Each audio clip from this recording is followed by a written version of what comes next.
President Trump has made a landmark historic decision to recognize Jerusalem as Israel's capital.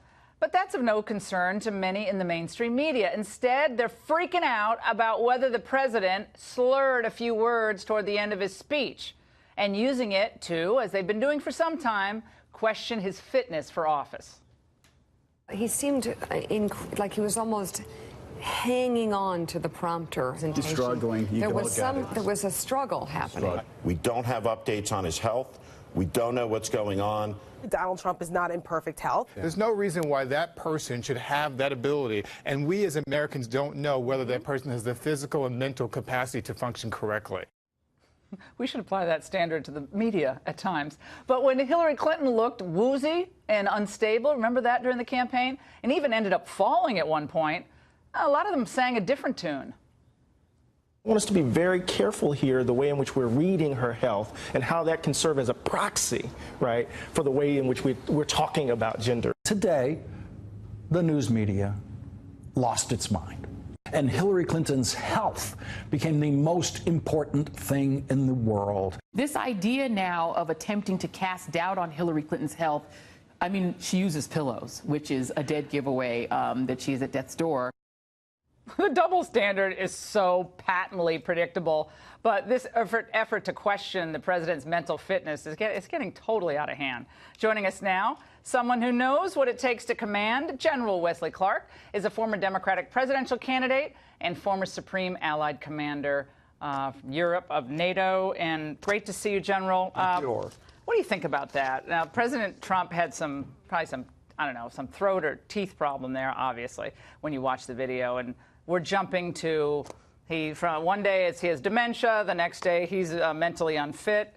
What are your thoughts? Well, you know, president's health is a big issue, and it's always been a big issue for presidents. Do you think that's fair? He slurs his words because he had some bridge work fell. When Ike was president, back before most people were born here, I remember I was a little kid, he had a heart attack, and he actually had to lay off duties in the Oval Office for a while. And it was a big thing. So there's always been media interest. Oh, this is ridiculous. This is ridiculous. It is. He obviously had a dry throat or something with like bridge work or something. It's like it happens. It's like it can be embarrassing, but it happens. But as you said, it's not a double standard. It's the same standard. It's different. No, they went crazy. The Democrats and Republicans who hated Trump went crazy when anyone raised an issue of Hillary. Hillary was actually falling into a limousine and then disappeared for, how long was that? She disappeared for some time. Remember on September 11th? And we were not supposed to talk about that. She actually fell, okay? And that wasn't the first time she showed problems. People look at candidates and presidents' health. And people that support the candidate or whatever, they say it's no big deal. People that are opposed, they use it. Yeah, but General, he's going to Bethesda. It's just politics. You know what Laura, you know what they told me when I ran for office? General Saakashvili, he said, he was my boss when I was in the military. Charlie said, I would support you. He said, but why would you want this job? He said, before you run, people will try to keep you from taking it. When you have the job, people try to keep you from doing the job. And after you've had the job, you spend the rest of your life defending yourself. So everybody understands it's highly partisan. It's always been that way in American history, from George Washington, Andrew Jackson. The left is in a meltdown over Trump. General, this is what's happening. The American economy is soaring. You know it, I know it. People are more optimistic. Retail soaring. We're reestablishing and reasserting ourselves as focusing on America first. We're still working with other countries. We're redoing some of these trade deals. Things are looking up. And so the Democrats have to go to identity politics, Trump's mental, Mueller investigation. Identity politics, Trump's mental, Mueller investigation. That's your party. Are you proud of that party? Well, that's the party. I'm basically a military guy, Laura. I did run for president. I believe you could have run as a Republican Republican. I don't even know why you're a Democrat. But here's that was ridiculous. But here's the thing. When I talk to Democrats, and I am a Democrat because that's where I'm registered. And when I talk to Democrats, they say they can hardly wait to run on the tax bill as it's emerging. Good. So they've got the tax bill, they've got health care, they've got education. But as an American, how do I feel about it? I'm really glad to see the economy doing well. I'm glad to see low unemployment. Who's responsible for that economy? Do you think Trump gets any credit at all or none? I think Donald Trump gets some credit for the atmospherics. I think Barack Obama gets some credit. I think George Bush and Hank Paulson get some credit for blowing the whistle. Yeah, George W. Bush. Gets credit for the economy? When it was falling apart in the fall of 2008, in the middle of that presidential election, the big bailout. he blew the whistle. And he got his Treasury Secretary, Hank Paulson, did something. So, you know, are we stronger than we were when you were when you were in NATO? Compared to the time that you were in NATO to today, America was richer back then. We were more powerful as a nation because we were less in debt. China was not as powerful and not as strong. So you fast forward 20 years to today. America is 20 trillion in debt. China is on the rise all over the globe. Absolutely. ISIS is still out there. The establishment lost hold of this whole thing. That's why Donald Trump was elected. If things were riding high, the economy was going great, and Donald Trump wouldn't have been a factor. But he was a factor because the establishment never held up a mirror to themselves and saw that they traded our manufacturing away. They didn't take care of their people first. And Donald Trump said, look, I'm not a politician. That's what I'm going to try to do. You know, it's the way democracy works. When people think things aren't going right, they want to change. Now, we can go back and we can dispute about exactly what happened.